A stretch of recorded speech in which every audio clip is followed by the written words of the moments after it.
ٹھیک ہے، پھر کبھی دل کیا تو جا کے ان سے ملا، نہیں کیا تو ضرورت ہی نہیں، یا کبھی عید بقرعید یا کسی خوشی کے موقع پر جا وہاں سے جناب ان کو لایا گھر میں، ایک دن رکھا، پھر وہاں جا کر اولڈ ایج ہوم میں چھوڑ دیا۔ یہ ادھر یہ حالات چل رہے ہیں۔ یہاں ہمارے پاس تو اللہ کا شکر ہے، مطلب والدین کی کافی عزت کی جاتی ہے۔ اچھا جی، تو وہ صاحب لکھتے ہیں کہ میں نہ تو ان کو اولڈ ایج ہوم میں چھوڑ کے آ سکتا ہوں اور نہ ہی کہیں اور چھوڑ سکتا ہوں۔ تو وہاں ایک قسم کی گھمسان کی لڑائی شروع ہو گئی۔ بیوی نے کہا کہ ابھی میں اس کو برداشت نہیں کرتی ہوں۔ رات کو اس کے والد صاحب کی طبیعت خراب ہو گئی، وہاں سے اس کو جلدی جلدی ایمبولینس بلائی گئی، ایمبولینس کے اندر ڈال کر اس کے باپ کو ہاسپٹل لے جایا گیا۔ ہاسپٹل جا کے اس کو ڈرپیں وغیرہ لگائی، اس کی ٹریٹمنٹ کی، لیکن باپ فوت ہو گیا۔ اس کا باپ فوت ہو گیا۔ اس نے فون کیا اپنی بیوی کو کہ ابھی میرا باپ فوت ہو گیا، ابھی تیری دیواریں کوئی نہیں خراب کرے گا، ابھی تیرا گھر صاف رہے گا، ابھی تو خوش ہے، ابھی میرا باپ اس دنیا سے چلا گیا، آپ کو چھوڑ کے چلا گیا ہے، ابھی مجھے بتاؤ کہ ابھی میں نے کیا کرنا ہے۔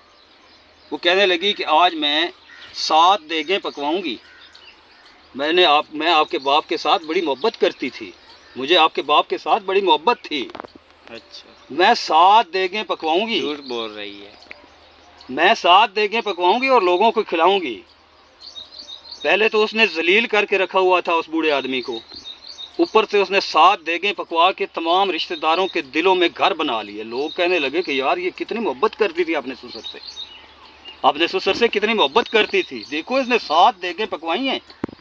ابھی جب بندہ زندہ ہوتا ہے اس وقت تو آپ کسی کو مطلب کوئی سہارا نہیں دیتے، اس کی کوئی بات نہیں سنتے، جب ایک بندہ مر جاتا ہے تو اس کی قیمت بڑھا دیتے ہیں کہ مر جائے تو بڑھ جاتی ہے قیمت انسان کی، زندہ رہے تو جینے کی سزا دیتی ہے دنیا۔ وہ لکھنے والا لکھتا ہے کہ میرا باپ فوت ہو گیا، اس کے بعد ہم نے گھر کو رینوویشن کروانے کے لیے، گھر کی پینٹنگ کروانے کے لیے کچھ کاریگر بلائے، وہ پینٹنگ کرنے لگے۔ جب وہ پینٹنگ بنانے لگے نا تو وہاں دیکھا کہ وہ جس جگہ پہ داغ بنے ہوئے تھے، وہاں جب وہ پینٹر پہنچا اس نے کہا کہ میں ادھر پہ مطلب یہ پینٹ لگا دیتا ہوں۔ تو اس کے پوتے تھے، پوترے جنوں آخدے ہوتے تھے پنجابی وچ، پوتوں نے کہا کہ نہیں، یہ ہمارے دادا کے ہاتھ کے نشان لگے ہوئے ہیں، ہم نے یہاں پر پینٹنگ نہیں لگانے دینی، یہ ہمارے دادا کی نشانی ہے، ہم نے یہاں پر پینٹنگ نہیں لگانے دینی۔ تو وہ کارپینٹر تھوڑا سمجھدار تھا، اس نے وہاں کچھ ڈیزائن بنا دیے، وہ بہت خوبصورت سا ڈیزائن بن گیا۔ وہاں پر باہر سے لوگ آتے، وہ پوچھتے یار یہ بہت زبردست ڈیزائن بنوایا ہے، یہ کون سا کاریگر تھا، یہ کس نے اتنی بہترین پینٹنگ بنائی ہے؟ تو وہ بتاتے کہ یہ ہمارے دادا جی کا یہاں پر مطلب یہ نشان لگا ہوا ہے، یہ دادا جی کی نشانی ہم نے رکھی ہوئی ہے۔ اچھا جی، تو ابھی وہ صاحب لکھتے ہیں کہ اب میں بوڑھا ہو گیا ہوں، اب میں بوڑھا ہو گیا ہوں، تو میں ایک دفعہ اٹھا، مجھے محسوس ہوا کہ میں گرنے لگا ہوں، میں نے فوراً دیوار کے ساتھ ٹیک لگائی، تو میری ایک پوتی بھاگ کے آئی، فوراً کندھا کر کے میرے آگے کھڑی ہوگی کہ دادا جی ادھر ہاتھ رکھ لیں۔ پکڑ لیا اس نے پکڑ لیا، ایک سائیڈ سے میرا ایک جو پوتا بھاگ کے آیا، دادا جی ادھر ہاتھ رکھ لیں۔ کہتا ہے کہ جی میں اس وقت رونے لگا کہ کاش میں بھی اپنے باپ کے ساتھ ایسا کر سکتا، کاش میں بھی اپنے باپ کے ساتھ ایسا کر سکتا۔ آج میرے پوتے جو ہیں وہ بھاگ کے آ رہے ہیں، پوتیاں بھاگ کے آ رہی ہیں، لیکن میں آپ کے باپ کے ساتھ کچھ نہیں کر سکتا۔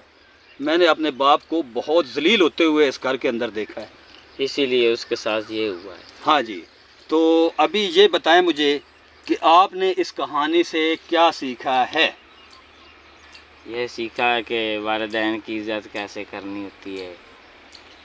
تھوڑا اونچا بول کے بتائیں۔ آپ نے کہی ہے کہ والدین کی عزت کیسے کی جاتی ہے، ہاں جی، اور یہ بھی نصیحت ہے آپ ہمیں کر رہے ہیں، یہ اچھی بات ہے، والدین کی عزت کرنا چاہیے۔ ہاں جی، یہ بات ہے کہ اگر آپ جو ہے کسی کے ساتھ ایسا کرتے ہیں ویسا تو آپ کی اولاد نے آپ کے ساتھ کرنا ہے۔ کیسے؟ اگر آپ اپنی اولاد کے ساتھ ایسا جیسا کچھ بھرو کرتے گے ہیں، جیسا کرو گے ویسا بھرو گے۔